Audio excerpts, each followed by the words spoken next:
তিনটি আমল 40 দিন করলে ছেলে সন্তান হবে। অনেকেই আছে যাদের সন্তান হচ্ছে না, অনেকেই কঠিন বিপদের ভিতরে পড়ে আছেন। মনে রাখবেন, আল্লাহ পাক রব্বুল আলামিন যাকে ইচ্ছা কন্যা সন্তান দান করেন, যাকে ইচ্ছা পুত্র সন্তান দান করেন। আল্লাহ তাআলা পবিত্র কোরআনুল কারীমের ভিতরে নিজেই বলে দিয়েছেন।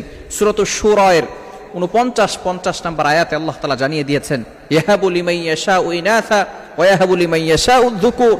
আল্লাহ তাআলা যাকে ইচ্ছা কন্যা সন্তান, যাকে ইচ্ছা পুত্র সন্তান আল্লাহ তাআলা দান করেন। এটা আল্লাহ তাআলার হাতে, এটা কারো হাতে নয়, পুরুষের হাতেও নয়, নারীর হাতেও নয়।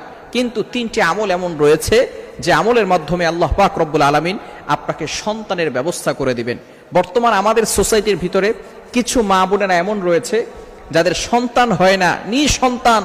এরা অনেক সময় দেখা যাচ্ছে বিভিন্ন সময় মাজারে যায়, বাবার কাছে গিয়ে যায়, খবরদার এটা করা যাবে না, এই ধরনের শিরক করা যাবে না।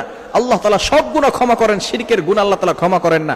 আল্লাহ তাআলা নিজেই বলে দিয়েছেন 5 নম্বর পারার 5 নম্বর পৃষ্ঠার 4-5 নম্বর লাইন সূরা নিসার 48 নম্বর আয়াতে আল্লাহ তাআলা বলেন, ইন্নাল্লাহা লা ইয়াগফিরু আন ইউশরাকা বিহি ওয়া ইয়াগফিরু মা দুনা যালিকা লিমান ইয়াশা। আল্লাহ তাআলা